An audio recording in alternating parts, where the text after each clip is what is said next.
My name is Lena Silver, and I'm the Director of Policy and Administrative Advocacy at Neighborhood Legal Services of Los Angeles County. When I came to law school, I was attracted to Harvard Law because of the opportunities for practice, and I was committed to a public interest career, and I knew that I had the support of both OPIA and future fellowships in a way that was actually much more generous than other top law schools.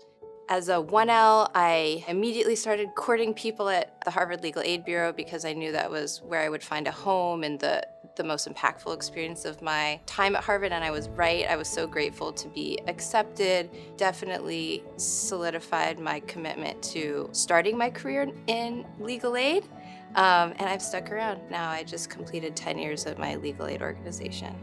So I did my PSVF Fellowship at the Sargent Shriver National Center on Poverty Law in Chicago. It opened my eyes to how administrative advocacy can make that systemic impact, and that is something that I continue to engage in deeply today in Los Angeles through my public benefits practice.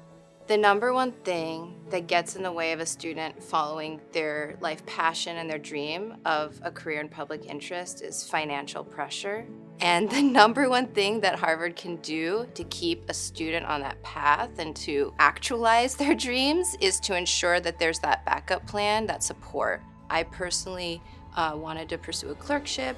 I did get a clerkship, but it was only available a year after I was finished, and that's a difficult thing to find a legal aid job for 1 year and to have someone commit to you and invest in you when they know that you're going.